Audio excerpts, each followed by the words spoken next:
Hola, buenos días. Hoy estamos para la charla Importancia, Uso y Futuro de los Combustibles Fósiles organizados por las Comisiones de Gestión Ambiental de Seguridad Pública, Ministerio de Gobernación y Policía, Dirección General de Migración y Extranjería, DINADECO, Imprenta Nacional.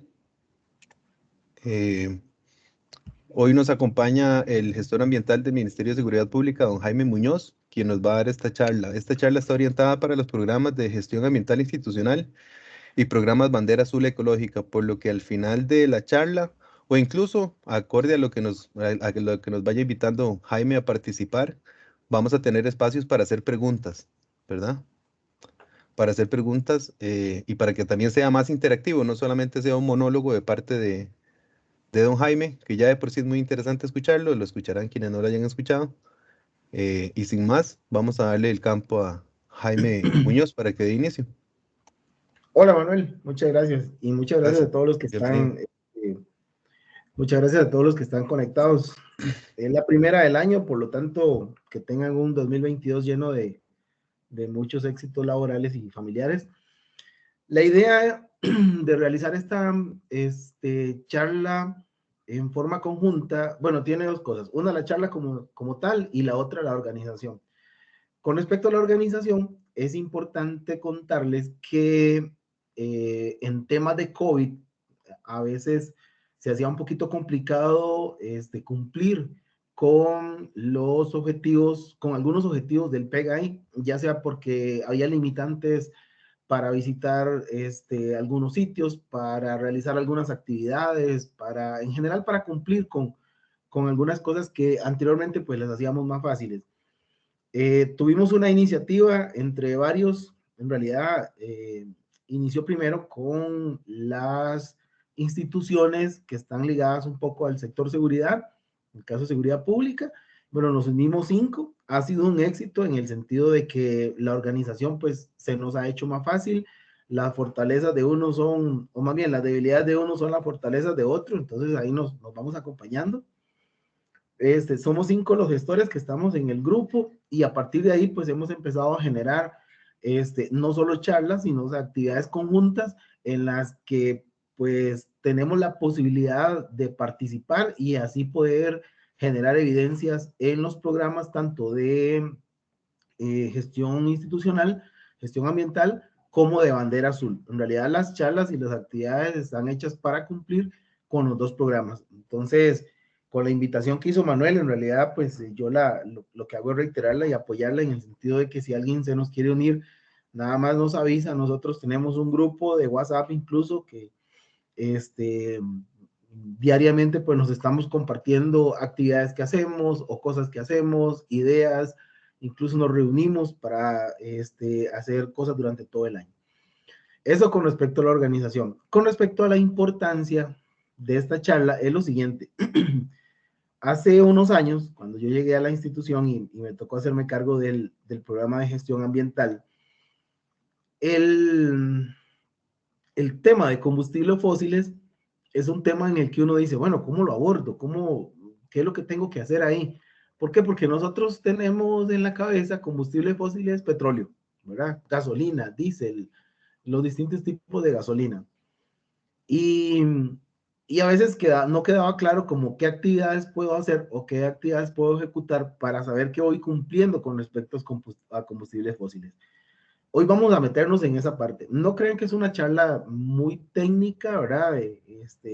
Con respecto yo respeto a los profesionales que trabajan en esa parte con respecto a combustibles como tal, sino estos son generalidades para entender la importancia, el uso, cuáles son los países que utilizan más combustibles fósiles, cuáles son los que utilizan menos, cómo estamos en Costa Rica con respecto a eso y cuál es la visión del futuro de nosotros con respecto a eso. Ok, dicho esto, vamos a iniciar. Por favor, Manuel.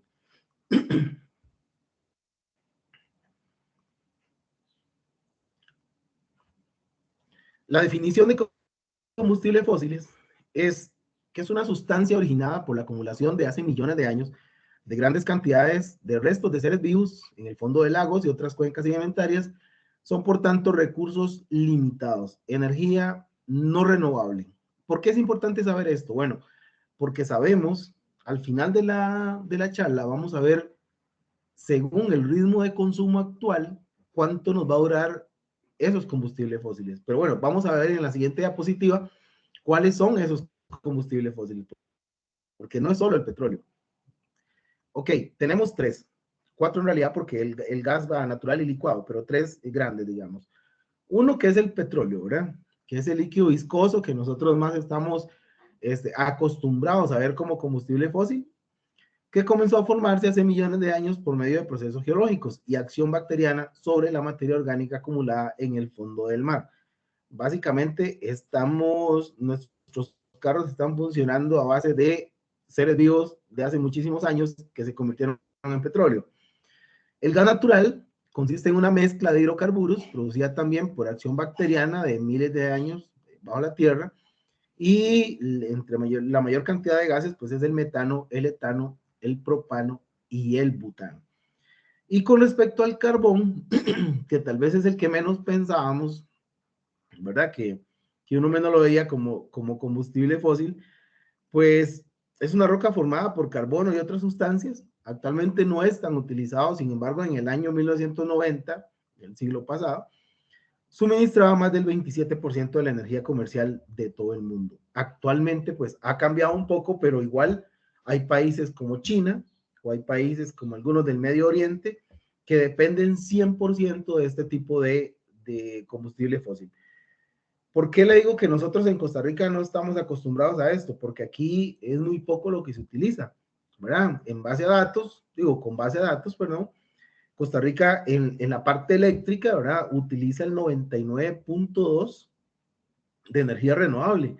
¿A qué me refiero con energía renovable? Bueno, energía eólica, energía solar y energía hidráulica. Entonces nosotros no estamos tan acostumbrados al uso ni comercial ni en nuestros hogares de este tipo de material, del carbón, ¿verdad? Por eso tal vez en algún momento lo dejamos por ahí de lado, pero a nivel mundial sí es muy utilizado. Nosotros desde hace 20, 25 años, estamos en una carrera donde estamos de primer lugar en el mundo, ¿verdad? De producción de, de electricidad con energías limpias o con energías renovables. Entonces, todavía las nuevas generaciones van a entender menos que el carbón se utilizaba en muchísimas de las cosas que hoy pues nosotros las utilizamos con electricidad. Por favor, Manuel.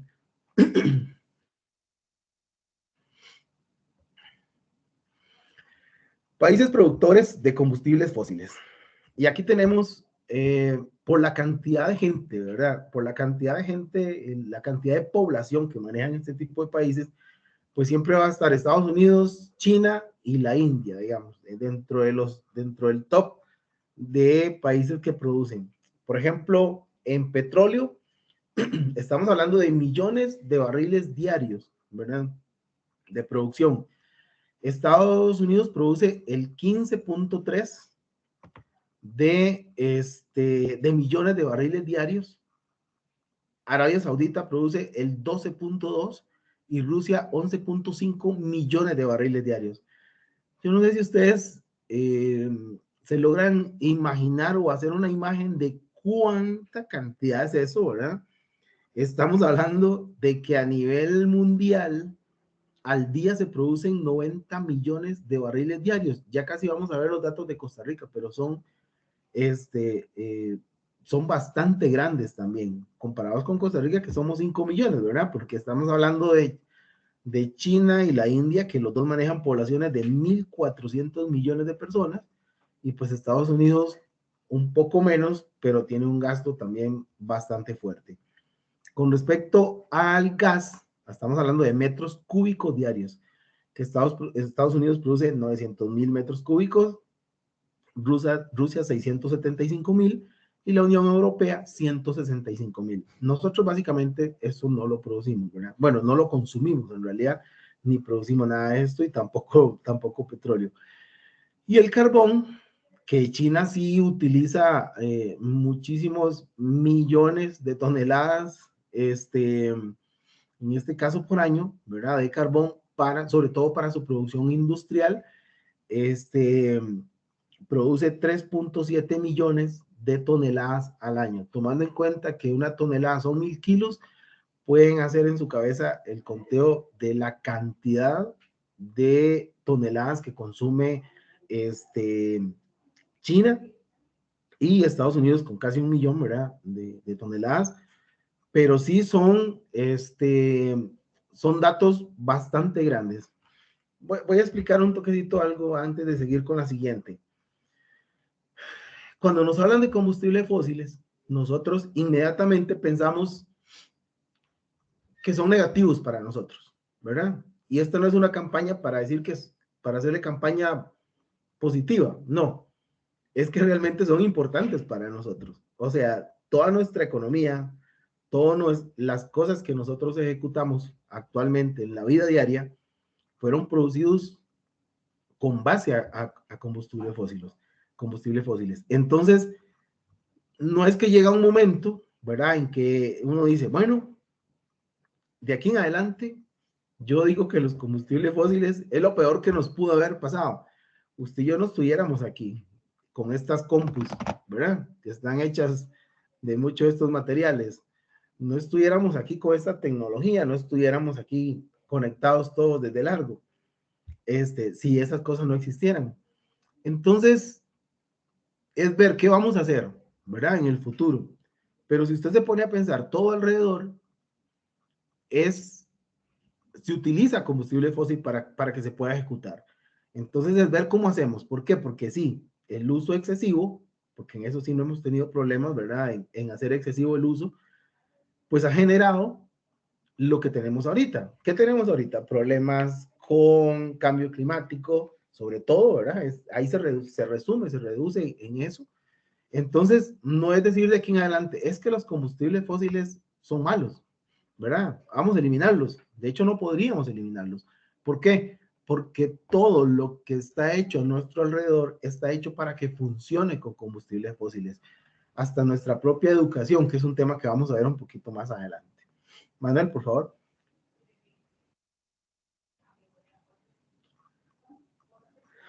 Si alguien tiene alguna duda, levanta la mano, nada más. Recuerden que, como dijo Manuel, la idea es que no se haga un monólogo, levante la mano. Si tiene algún comentario, pues nada más me lo dice.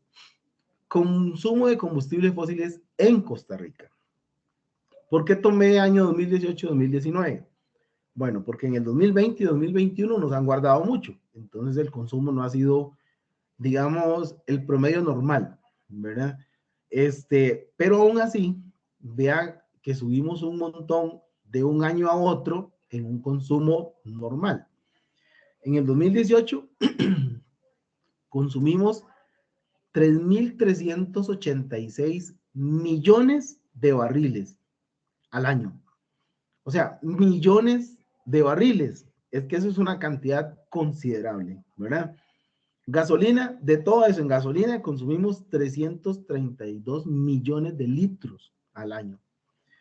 Y en el 2019 aumentamos casi 70 millones en barriles de petróleo, ¿verdad?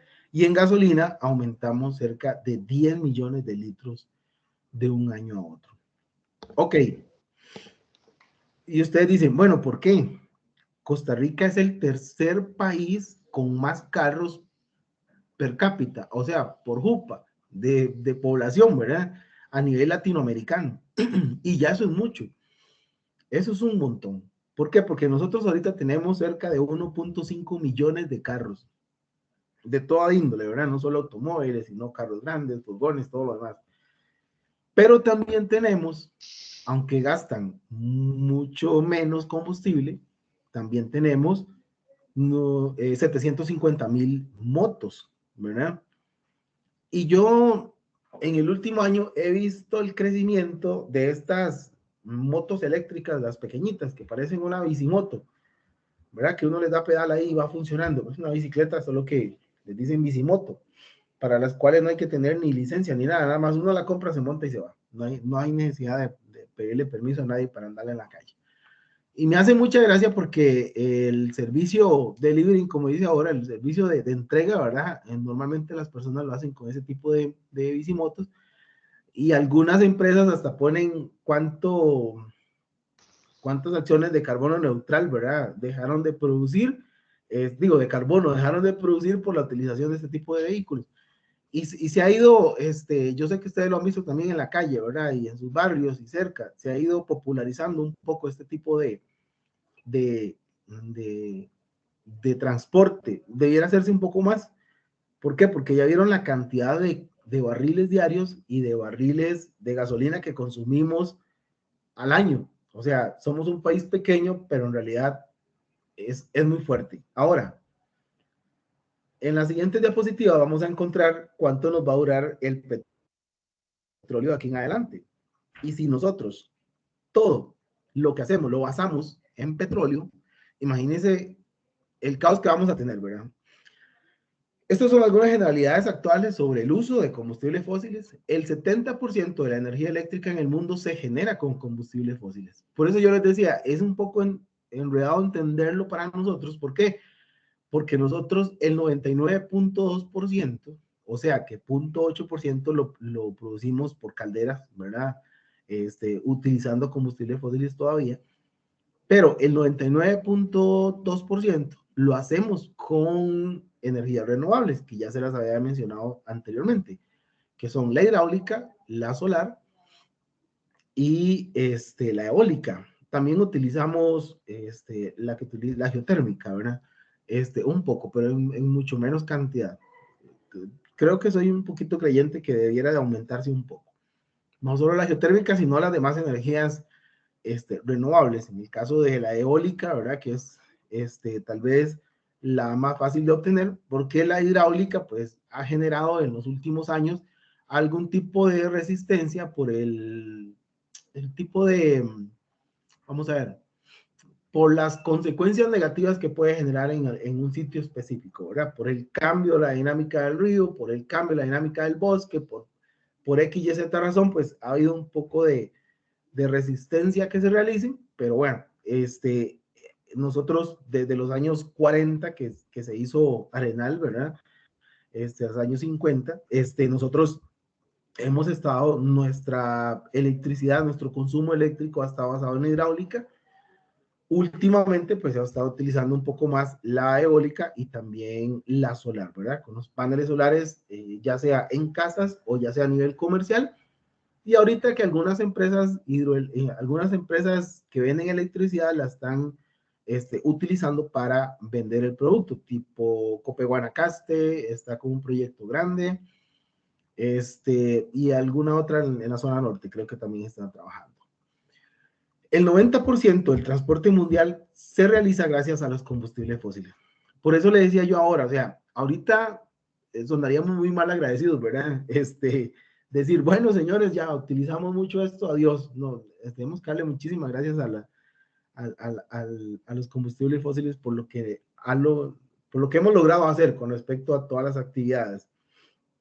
Se utiliza muchísimo actualmente para la climatización de ambientes, ¿verdad? En los países donde cae nieve, donde los inviernos son muy fuertes o las heladas son muy fuertes, como ahorita Estados Unidos, pues utiliza muchísimo el combustible fósil para climatizar casas. Nosotros es una parte que no utilizamos, ¿verdad? Lo más cuando hace mucho calor en las oficinas o en los edificios públicos, utilizan aires acondicionados, utilizan la electricidad, o pues un poco uno que utiliza un abanico en la casa o algo así, ¿verdad? Pero en realidad es mínimo. Y para cocinar en Costa Rica, pues hay una tendencia generalizada a utilizar la electricidad y un poco el gas, más a nivel comercial que a nivel de casas. Es importante que en Costa Rica todavía se utiliza muchísimo la leña. Yo recuerdo en mi época de chiquitillo, ¿verdad? Yo crecí en un lugar donde hasta los 13 años hubo electricidad y entonces todo era por medio de leña, ¿verdad? Entonces uno lo mandaban a cortar leña a carajillo y uno no sabía lo que era la electricidad. Tampoco se ponía a pensar que ese árbol me iba a generar un intercambio de dióxido de carbono por oxígeno. No, uno ocupaba la leña y se iba a cortar los guásimos que ocupara para generar el fuego que me iba a cocinar la cocina del día, ¿verdad? Pero entonces, aquí todavía se utiliza mucho. O sea, la leña, hay un 8% de hogares en Costa Rica que utiliza leña.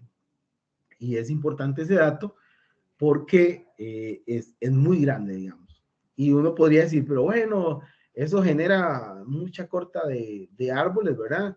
Los que venimos de campo sabemos que pues es cierto y no, ¿verdad? Porque uno cuando chapea potreros o cuando chapea el solar que llama uno, pues uno deja ahí las especies que normalmente se utilizan para consumo de leña, que son como el guásimo, ahora se están utilizando algunas especies exóticas como la melina, la teca, ¿verdad?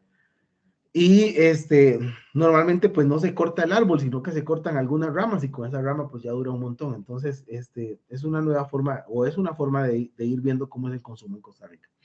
La siguiente, Manuel, por favor.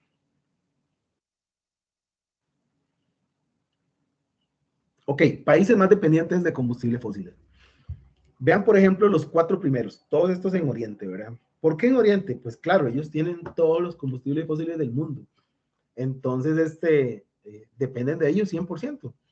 Probablemente si yo llego a decirle ahorita, pero ven, ustedes manejan muchas posibilidades de hacer proyectos eólicos y seguro se me quedan viendo como, ¿qué le pasa? Si nosotros tenemos todos los combustibles fósiles para funcionar 100%, ¿verdad? Y probablemente no vayan a creer que esto es un recurso no renovable, como ya se sabe que es, o como nosotros, estoy hablando de nosotros los de casi 50 años, ¿verdad? De que nos enseñaban en los 80s y 70s que el agua era un recurso ilimitado y pues ya vimos que no, ya vimos que el agua no es ilimitado.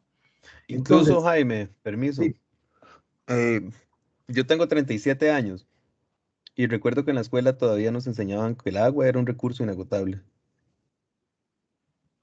imagínense, yo le llevo más de 10 años y a mí todavía eso me quedaba en la cabeza que era inagotable, ¿verdad?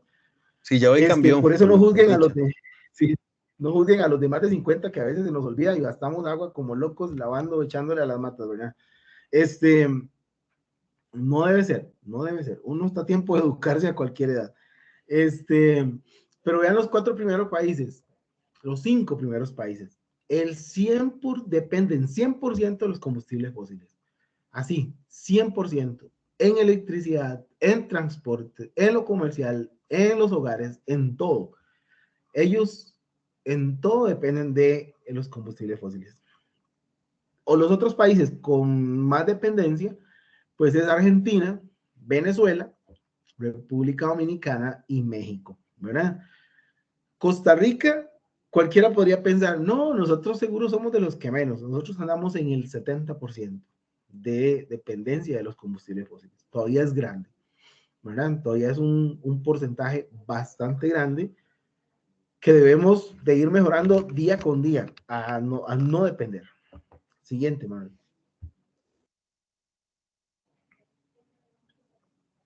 Países con más capacidad renovable o menos capacidad o menos dependencia, por llamarlo así. Y es irónico, porque China y Estados Unidos y la India, ¿verdad? Que son los países pues, con mucho mayor cantidad de población, tienen las dos cosas. Una es lo que más, son los que más producen en capacidad de renovable instalada, ¿verdad? Pero también son los que más consumen, obvio, porque tienen una cantidad de población bastante grande, ¿verdad? Estamos hablando, se los dije anteriormente, que China y la India, solo entre China y la India tienen el 33% de la población mundial. Estamos hablando que cada uno tiene más de 1.400 millones de habitantes. Entonces, si ellos, para poder sostener o darle calidad de vida a sus 1.400 millones de personas, pues tienen que tener una capacidad, ¿verdad? Instalada de energías renovables, pero la otra parte, pues también es la que más consumen en combustibles fósiles. Entonces, aquí es lo irónico, ellos son en primer lugar en las dos áreas, ¿verdad? Los que más consumen, los que más tienen instalados. Estados Unidos tiene muchísima capacidad instalada de energías renovables, igual que la China. Recuerdo que China estuvieron hablando tiempo atrás de las represas hidroeléctricas, las 3 gargantas que le decían, ¿verdad? Son represas gigantes, o sea, Reventazón, que es la más grande de Centroamérica y de Costa Rica y Centroamérica, pues es un punto en el mapa comparados con ellos, ¿verdad? Que esas tres son gigantes, incluso ellos provocaron un déficit de metales en el mundo. Imagínense que si era grande, ¿verdad? Que pues hubo un déficit de metal en el mundo, solo porque ellos estaban construyendo ese tipo de represas hidroeléctricas. Y aún así, son los países que más consumen. Siguiente, Manuel.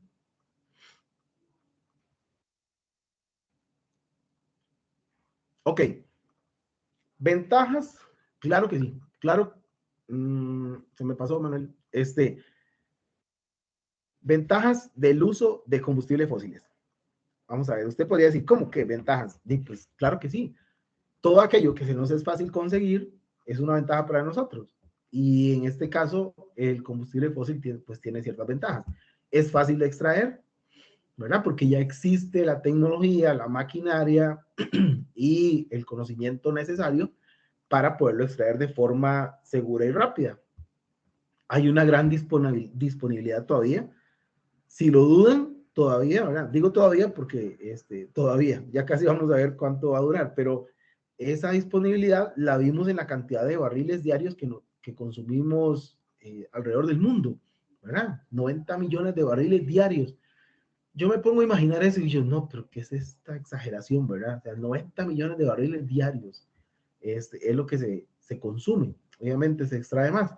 Hay una gran disponibilidad, por eso hay una gran disponibilidad. Son baratos en comparación, ¿verdad? Porque ya están ahí, se han venido aprovechando desde cientos de años. La industria está hecha para usar los combustibles fósiles. ¿Cuál industria? Bueno, la industria automotriz, las fábricas, todo está hecho para utilizar combustibles fósiles. De hecho, hasta nosotros estamos hechos para eso. En realidad, cuando ahí dice resistencia al cambio, es porque nosotros tenemos una resistencia al cambio.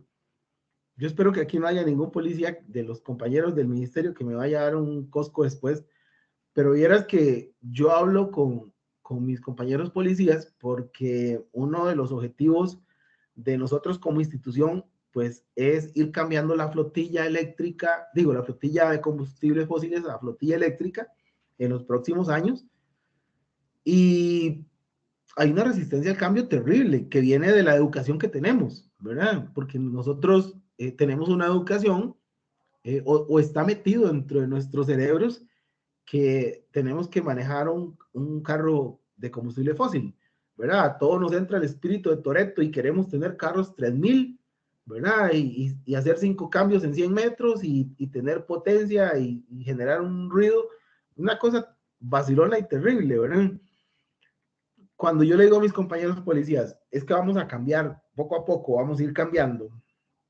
Bueno, nosotros a nivel administrativo tenemos una circular de parte del ministro donde dice que todos los carros de combustibles fósiles de aquí en adelante, en el momento en que la unidad sea declarada de baja, digamos, dada de baja, en términos mecánicos, solo se repondrá por un carro eléctrico, ¿verdad? O en su defecto, pero así, en su defecto, por uno híbrido.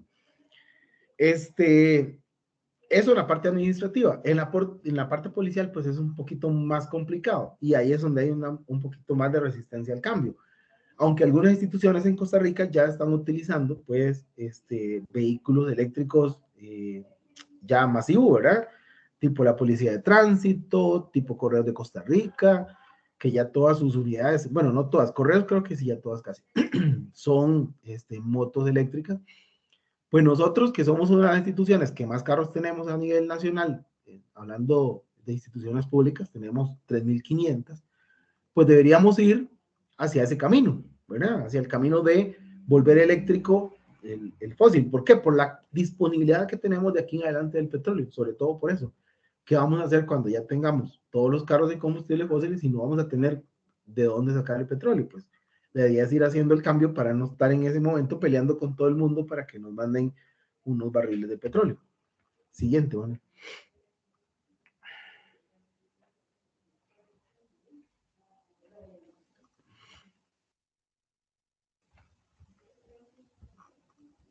Ok, desventajas del uso de combustible.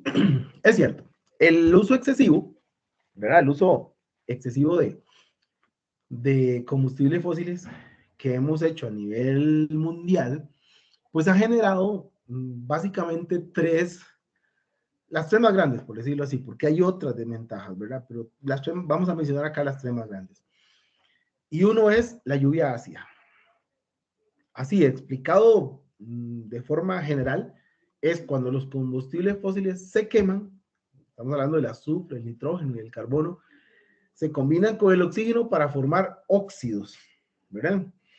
Cuando se liberan al aire, estos reaccionan químicamente con el vapor del agua y se forman ácidos, ya sea el ácido sulfúrico, el ácido carbónico y el ácido nítrico.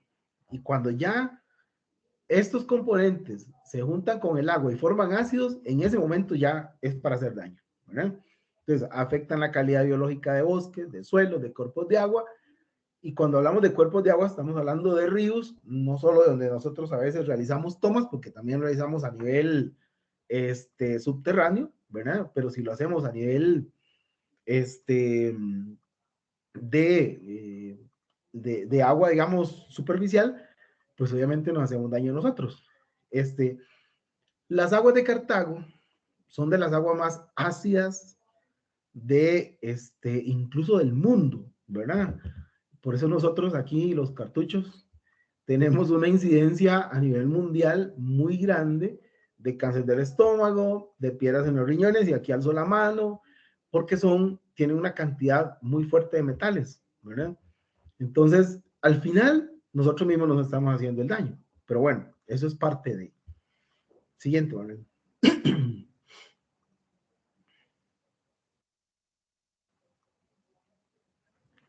Vean lo que produce la lluvia ácida. Yo no sé si ustedes han visto los árboles subiendo de San José a Cartago por la Florencia del Castillo. Hay un montón de casuarinas que se han ido secando, tienen una muerte súbita. Una muerte súbita. Eso es por causas del cambio climático, ¿verdad?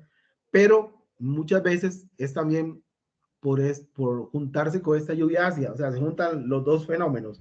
Una, la poca disponibilidad de agua de un momento a otro, y la otra, lluvia ácida. Y entonces usted ve que algunos árboles son más propensos a verse afectados por este tipo de fenómeno, por decirlo así. Y eso es lo que produce una lluvia ácida, ¿verdad? ¿Por qué? Porque el árbol como tal, ¿verdad? Él tiene las hojitas tienen los estomas, que es por donde respiran. Si ese estoma le cae un poco de lluvia ácida, pues simplemente se cierran todos los estomas. Al cerrarse los estomas, no consumen dióxido de carbono, no consumen nada de eso y inmediatamente se mueren. Entonces, por eso le llaman muerte súbita, porque mueren en menos de 10, 15 días. Y no es como una muerte natural, ¿verdad? Es una muerte súbita total. De un momento a otro todos aparecen quemados. Siguiente, man.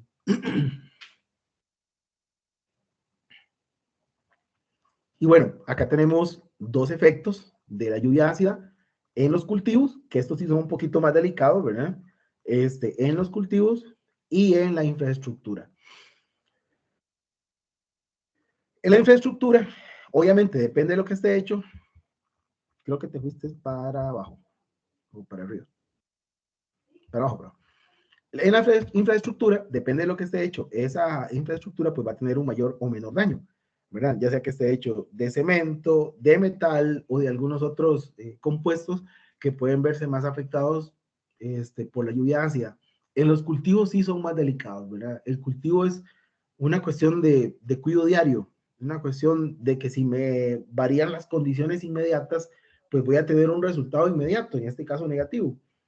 Por eso es que las sequías, hablando del cambio climático, las sequías hacen tanto estrago en los cultivos, ¿verdad? Porque de un momento a otro me deja de llover 22 días, un mes, y si yo tenía los frijoles, el arroz, el maíz, el trigo, los melones, la sandía, lo que esté cultivando, pues obviamente voy a tener un efecto inmediato y un efecto negativo inmediato, ¿verdad? Porque obviamente la planta, después de pasar por una condición de estrés, no va a volver a su estado original. Lo mismo que pasa con las plantitas que tenemos en la casa. Usted dice, vea, es que vieras que una plantita, se me puso fea. Cuando alguien dice que una planta se le puso fea, se traduce en la dejé morir, ¿verdad? No quiero que se sienta mal aquella que ha dejado morir plantas, que creo que son casi todos, pero es porque usted la llevó a ese estado, ¿verdad? Le creó un ambiente de estrés, sobre todo hídrico, ¿verdad? Y obviamente después ya no se va a poder recuperar. Siguiente, bueno.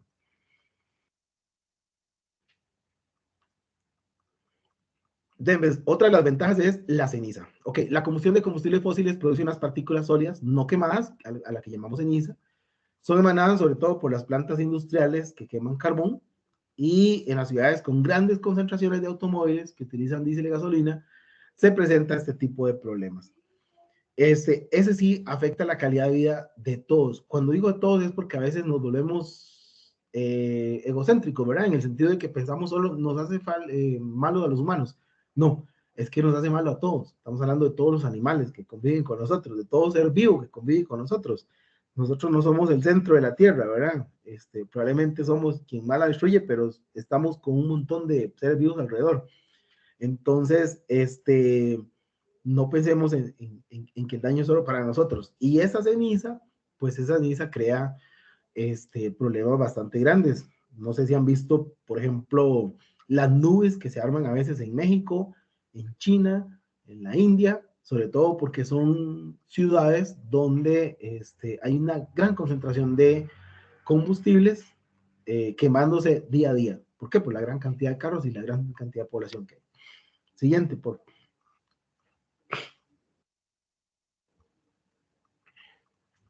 esas son las cenizas, ¿verdad? Esas son cuando se queman. Eso acá casi no se ve. En realidad eso aquí en Costa Rica ya no se ve, pero sí es muy común en otras ciudades del mundo, ¿verdad? Estados Unidos, China, la India, y algunas otras asiáticas. Siguiente, por.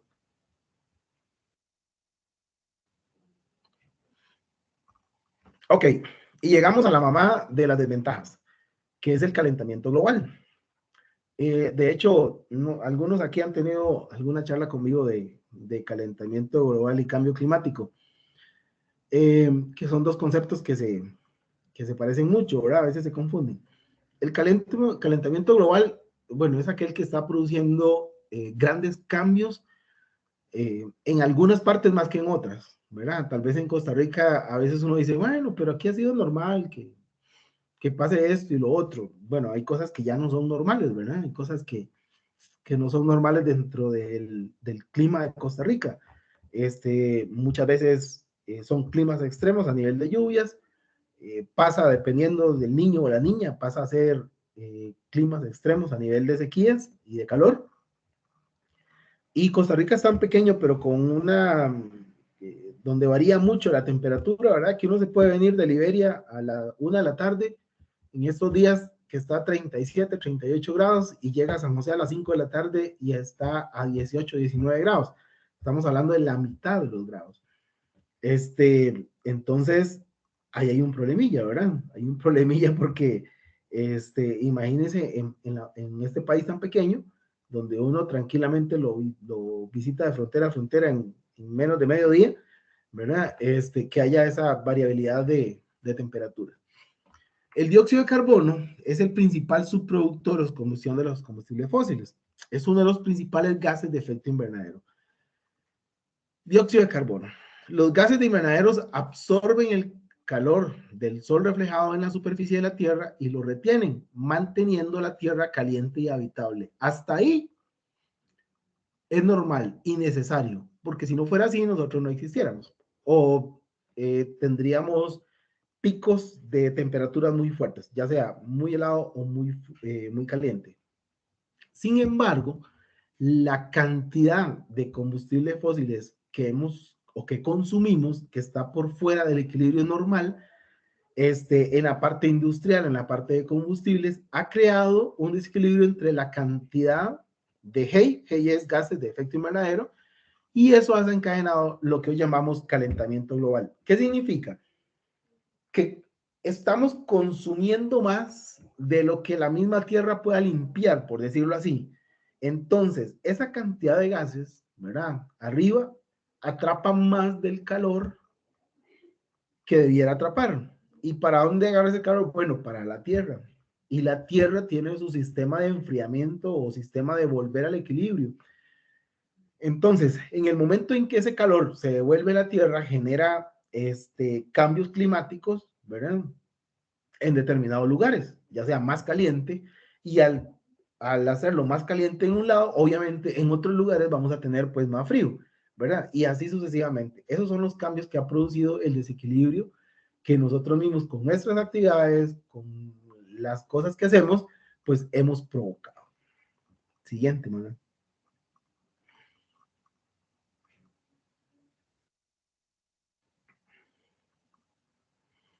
Ok, calentamiento global se ve reflejado en, por ejemplo, esto es Costa Rica, esto fue Upala hace unos 3, 4 años, ¿verdad? Vean la cantidad de la sequía, cómo hace efecto en el suelo y sobre todo en el pasto, ¿verdad? Y ese pasto, por ahí andan unas vaquitas todas flacas que al final terminan comiendo tierra legalmente. Terminan intoxicándose, ¿verdad? Con tierra,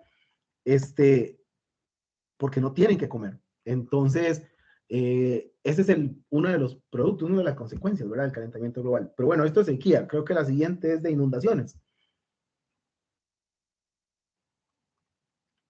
Ajá. Inundaciones.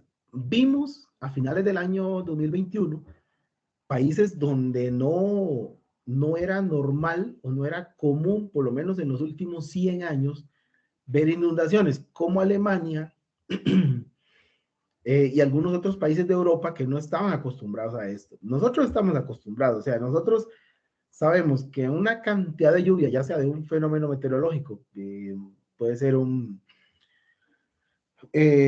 invierno fuerte, como pasó el año pasado, ¿verdad? Ahí en Turrialba, con un invierno fuerte, pues nosotros nos inundamos por todo lado, no solo se inundó Turrialba, se inundó toda la parte sur de Limón, y muchas otras ciudades a nivel nacional.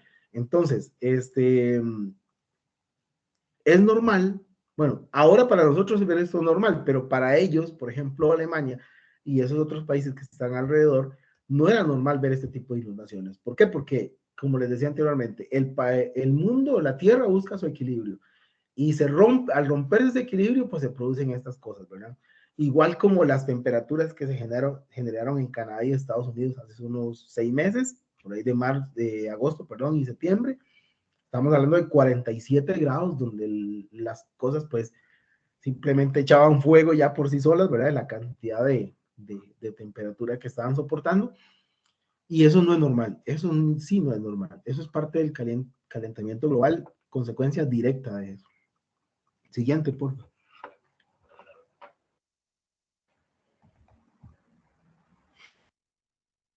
Ok, futuro. El futuro no hay mucho que decir del futuro, ¿verdad? ¿Por qué? Porque ya lo hablamos anteriormente, pero aquí lo vamos a ver en datos.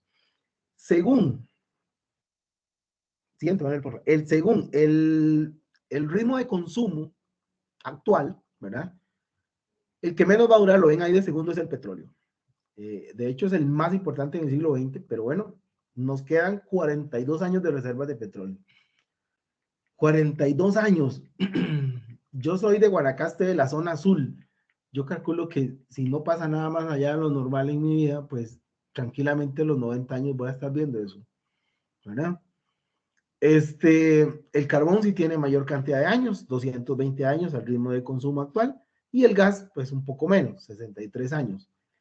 Eso según el ritmo de consumo que llevamos y según los yacimientos que hay a nivel mundial, lo que contienen todavía. Obviamente aquí hay que hacer un cambio. ¿Por qué? Porque 40 años está ahí a la vuelta de la esquina, ¿verdad? Ahora los años duran como 6 meses.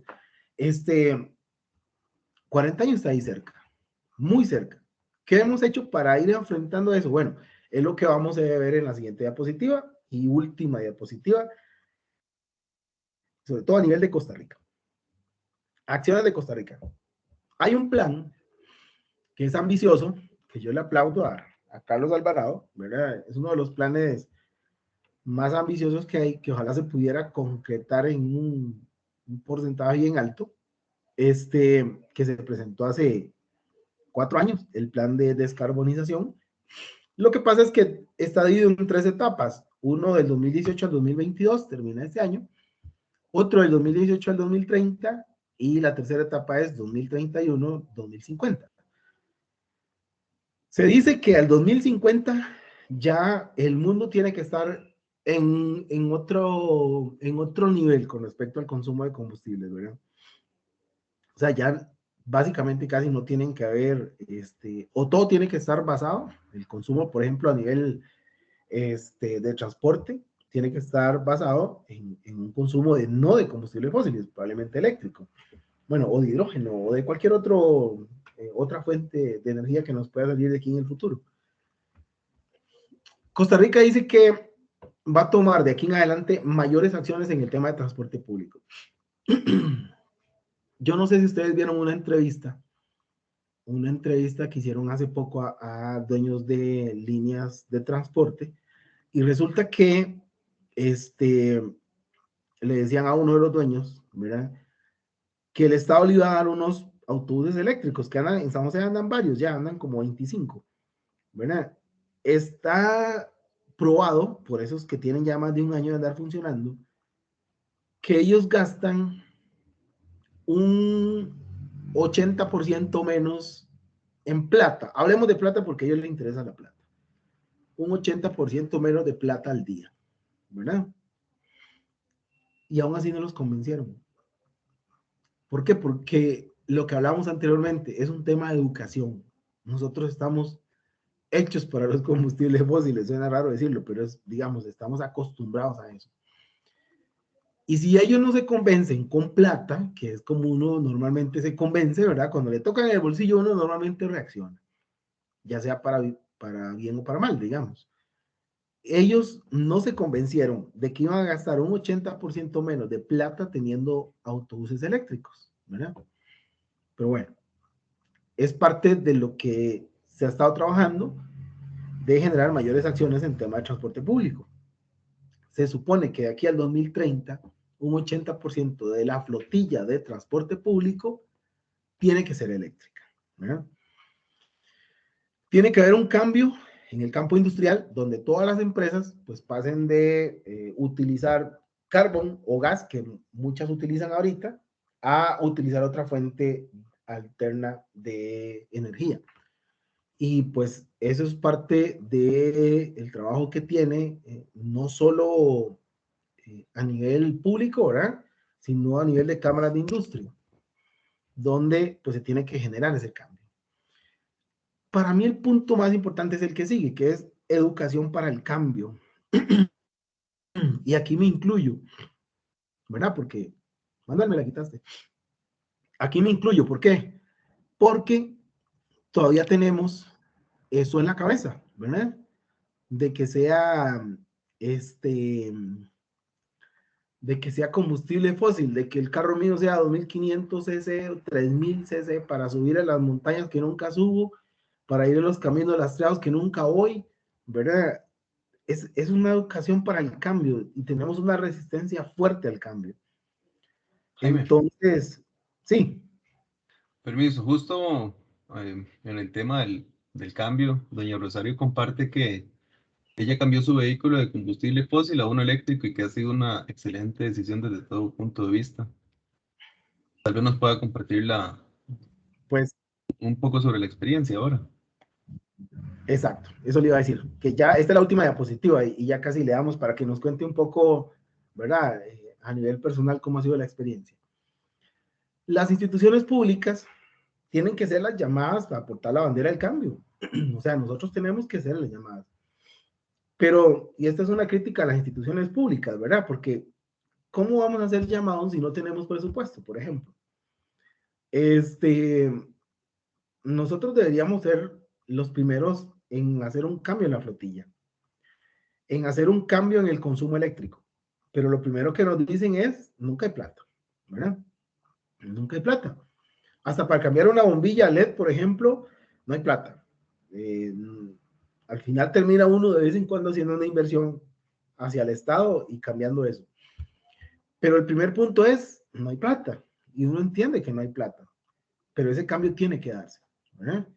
Y eso nos va a permitir, pues, cumplir con los protocolos internacionales a los que estamos adheridos, por decirlo, o adscritos. Estamos hablando del protocolo de Kioto, el protocolo de Londres, el protocolo de Río y todo, porque Costa Rica firma todos los protocolos ambientales que se han generado. Absolutamente todos. Que le hemos dado cumplimiento, pues es una parte que al rato hemos quedado viendo. Pero es algo que debemos hacer crecer. Y la última es las nuevas alternativas de energía, ¿verdad? Tienen que darse, como la de Franklin Chan, por ejemplo, que es algo que todavía me pregunto por qué el Estado no está trabajando con él fuertemente, ¿verdad? Él está trabajando casi de forma privada. Y tiene que haber un crecimiento de las ya existentes. Estamos hablando de energía eólica y energía solar. Y la hidráulica, que yo la dejaría por ahí de momento, ¿verdad? Porque sí ha generado un poquito de roncha en los últimos proyectos ejecutados. Pero sí tenemos campo y tenemos experiencia y tenemos todo para poder ir generando mayor cantidad de energía en, las, en las nuevas energías, ¿verdad? Energías verdes que llamamos. De mi parte, Manuel, espero que haya quedado un poquito más claro, ¿verdad? Lo que son combustibles fósiles. Como lo dije al inicio, no era una charla técnica del uso de combustibles fósiles, sino era una cuestión generalizada, ¿verdad? Porque a mí particularmente en el PEGAI, cuando me dicen de estos puntos, normalmente tengo dudas, ¿verdad? De las actividades que tengo que hacer para minimizarlas o que tengo que hacer para hacerlo visible, ¿verdad? Entonces, yo fui el primero que me dio claro, que me queda claro muchas de las cosas que debo hacer a nivel institucional. Entonces, cualquier duda, cualquier comentario, se los agradezco un montón. Jaime, muchísimas gracias. De los presentes, ¿alguna duda que tengan o alguna experiencia que quieran comentar?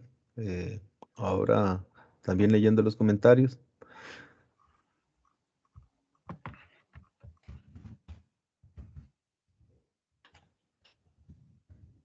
A mí, bueno, buenos días. Buenos días. Sí, mi nombre es Georgina, yo soy la coordinadora del Instituto Costarricense sobre Drogas en materia ambiental. Para nadie es un secreto, y como lo decía Jaime, que la situación presupuestaria de las instituciones públicas es complicada. ¿Habrá algún estudio que conozcan que uno pudiera tal vez como traer a colación en el sentido de que qué es mejor? Bueno, sabemos que ambientalmente el vehículo eléctrico pues va a traer muchos más beneficios que el vehículo convencional. Sin embargo, se ha hecho la relación de gasto eléctrico versus gasto de combustible y qué saldría mejor, porque esa pudiera ser un arma que pudiéramos tener, ¿verdad? Ese es como el principio, ¿verdad? Para nosotros contratar servicios de ahí lo más barato, ¿verdad? Entonces, casi que la ley de contratación administrativa, pese a que se ha hecho un esfuerzo, ¿verdad? Por compras verdes, yo pienso que siempre impera, ¿verdad? El asunto monetario. Entonces, mi pregunta era esa, si hay algún estudio, alguien ha hecho, digamos, bueno, un vehículo eléctrico gasta anualmente tanto de electricidad, entre otros. No sé porque puede ser una forma en cómo podamos vender la idea, ¿verdad? A nivel de instituciones. Ok, hola Georgina, pura vida. Vieras que sí hay estudios, de hecho no de ahorita, hay estudios desde hace rato, ¿verdad? Porque nosotros tenemos años, cuando hablo de nosotros hablo del Estado, ¿verdad? Tenemos años estudiando este tema. Y hay instituciones que se han dedicado a cumplir con las políticas que salieron, por ejemplo, en el 2008, que fue cuando inició fuerte lo del cambio, lo de los programas de gestión ambiental o de cambio climático, incluso anteriormente, desde 2005. Estoy hablando de instituciones como el ICE, como Fuerza y Luz, las cuales incluso si uno se mete a la página, ellos tienen algún tipo de material donde dicen las comparaciones ¿verdad? De gastos de combustibles fósiles versus vehículos eléctricos. Y los gastos son, vamos a ver, si usted gastó el 100% de combustible fósil, hablando de dinero, ¿verdad? Con combustibles o con eléctricos va a gastar entre un 10 y un 15%. Es cierto que los vehículos eléctricos tienen un mayor costo de inicio, ¿verdad?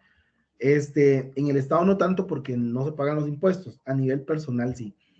El año pasado nosotros tuvimos una feria de vehículos eléctricos en la institución y hablando con las empresas de carros que llegaron a ofrecer, ¿verdad?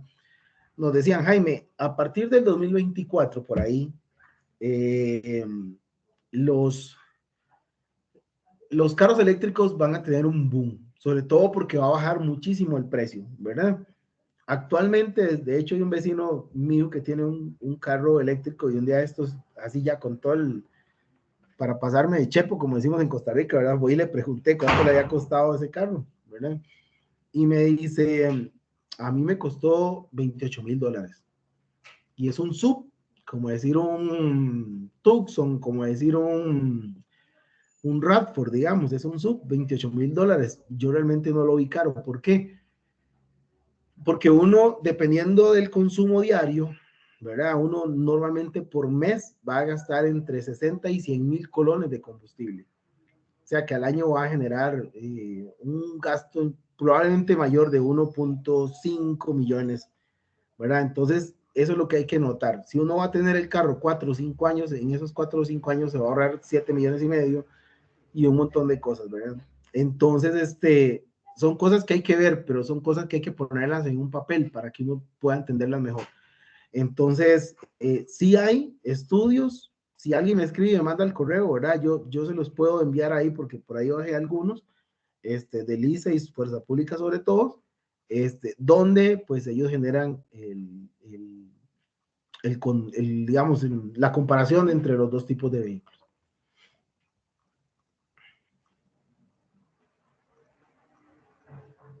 Muchísimas gracias. Pura vida, Georgina.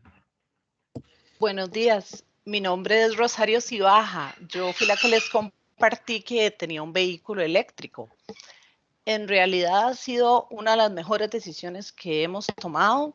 En algún momento pues valoramos la posibilidad de comprar un vehículo híbrido, pero cuando fuimos y nos expusieron las ventajas de un vehículo eléctrico, pues lo estuvimos analizando y nos decidimos. En el año 2019, que fue cuando lo compramos, el consumo mensual de gasolina de 140,000 colones me cambió a 12,000 colones de electricidad. Ahora que estamos en teletrabajo, pues se ha disminuido un poquitito más.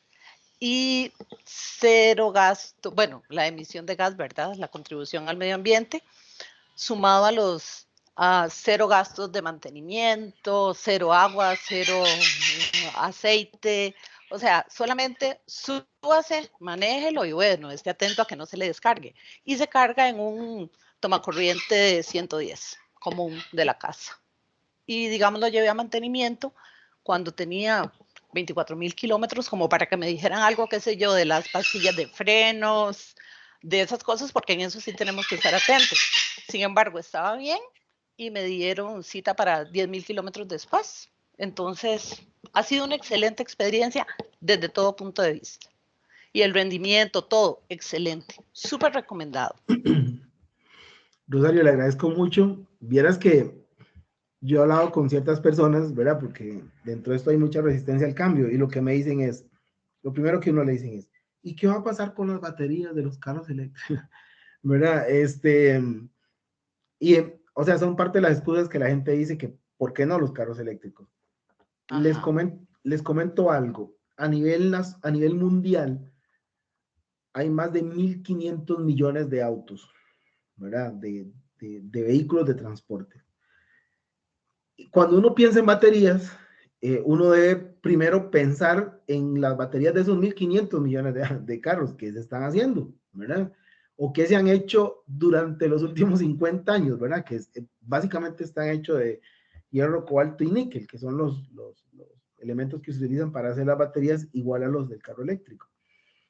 Entonces, digamos que no es una excusa, ¿verdad? O sea, uno no puede pensar en una excusa ambiental cuando anda quemando 140,000 kilómetros, 140,000 colones por mes de combustible, ¿verdad? Lo que pasa es que esa es la resistencia al cambio. Yo realmente, por presupuesto, no he podido comprarme un carrito. Ya, yo eso sí lo dije a mi esposa al comprar hace poco un carro de combustible fósil. Este es el último que tenemos, el siguiente es eléctrico, ¿verdad? ¿Por qué? Porque yo sé que es la alternativa correcta. Súper recomendado, Jaime, desde todo punto de vista, de verdad. Como le digo, bueno, y esos 12,000 colones se me incrementaron porque digamos que ya pasamos el límite para pagarlo del impuesto, porque Ajá. si no hubieran sido 10,000, 9,000 colones. Y como Claro. le digo, cero mantenimiento, o sea, cero mantenimiento. Es un carro excelente para nosotros las mujeres que nos critican de que no nos cuidan, nos fijamos en nada, es súper recomendado, súper recomendado. Pero como le digo, y digamos también ¿cómo se dice esto? Que los carros, bueno, digamos, yo vivo en Paraíso de Cartago, entonces recorro prácticamente 60 kilómetros diarios. Claro. Entonces él también, cuando, digamos, voy bajando Chumago en las mañanas, él se va autorrevolucionando. Entonces, por decirle algo, el rendimiento de kilómetro, que son 30 kilómetros, cuando yo llego de mi casa al ministerio, lo que he recorrido, digamos, o lo he consumido, es el representante de 10 kilómetros. Ajá, sí. Porque como él se va autorrevolucionando, entonces digamos lo que consumo son 10 kilómetros. Claro. Y digamos, subiendo a Chomogo, usted viene, porque como los carros no revolucionan, entonces si usted se detiene, no es aquello de que el carro mientras revoluciona y jala, ¿verdad? No, ahí usted nada más apriete y suba. ¿Qué autonomía tiene el suyo, Rosario? Tiene 265 kilómetros. Imagínense, y ahorita están saliendo ya de 410. De hecho, nosotros tenemos un Ioniq de la Hyundai y pensamos cambiarlo por un Kona, que es un SUV. Ajá. Entonces, ese es de la Hyundai también. Ah, de la Hyundai, ok. Ajá, pero son excelentes, o sea, la experiencia ha sido maravillosa, maravillosa. En algún momento, digamos, porque también no deja de tener ese temor porque no hay electrolineras, entonces un día dijimos, bueno, vamos a Ciudad Colón para ver cómo nos va. Entonces fuimos y súper bien, gastamos, ¿qué le digo? Lo que representa 120 kilómetros. Pero vamos de hecho, desde Paraíso ahorita, perdón, en Costa Rica hay 168 electrolineras ya, digamos. Ajá, Aquello, y van a sí, haber ahí más, obviamente. Claro, hemos estado viendo, entonces, vieras que nos hemos animado como a hacer viajes más largos por ese temorcillo, ¿verdad? Que le da a uno. Ajá. Pero o sea, es maravilloso, la experiencia es maravillosa y yo creo que yo allá, vehículo de gasolina, diésel, ya no. O sea, definitivamente no. La De hecho, economía es representativa. Hay unos restaurantes donde uno Ajá. pasa a desayunar y a comer y ellos le regalan la carga gratis. En la clínica bíblica, hay clínicas, en los centros comerciales, digamos aquí en Paseo Metrópoli, o sea, hay varios lugares donde a uno le facilitan eso, pero de verdad, súper recomendado, súper recomendada, la experiencia es excelente. Muchísimas gracias por compartirla, porque a veces uno necesita ese tipo de empujones. Empujón, ¿verdad? Sí, para sí, crear sí, cambios, ¿verdad? Porque uno, sí, hasta uno mismo que está en esto, yo que estoy a diario en esto, ¿verdad? Uno tiene resistencia al cambio. Ajá, y ajá. Imagínese el resto, ¿verdad? Ajá, ajá. Bueno, muy amable por eso. Con mucho Muchas gusto. Gracias.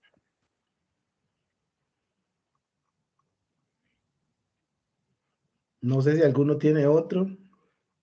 Georgina, no deje morir las plantitas, por favor.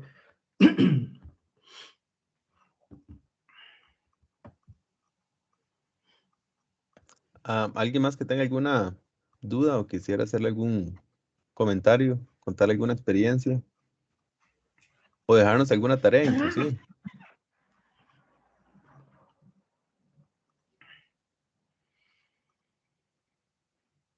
Parece ser que no tenemos más dudas, Jaime. Bueno, listo. Agradecerles a todos que nos hayan acompañado y espero pues que hayan entendido la charla y el objetivo de la misma. Ok, sí, ahí preguntan por el costo del vehículo, que si es muy caro, por ejemplo, empezar con si mal no recuerdo, indicaron como $28,000. Ah, bueno, ahí está, ya están en los Ahí está. comentarios. El Ioniq 2019, en el 2019 costó $36,900. Claro. Excelente. A eso le pones un ahorro de 100,000 en combustible al mes Ay, y parece que los números salen, ¿verdad? claro que sí. Así a simple vista. Entonces se les invita a revisar diferentes marcas y que vean qué se ajusta a cada uno de los presupuestos y demás. Pero sí se ve una opción interesante. Qué interesante. Entonces, sin más, agradecerles a todas y a todos por estar presentes. También recordarles que por favor llenen el cuestionario de asistencia. En este momento tenemos 21 respuestas aproximadamente. Faltan como 5, creo. Ujú. Con mucho gusto, Priscila.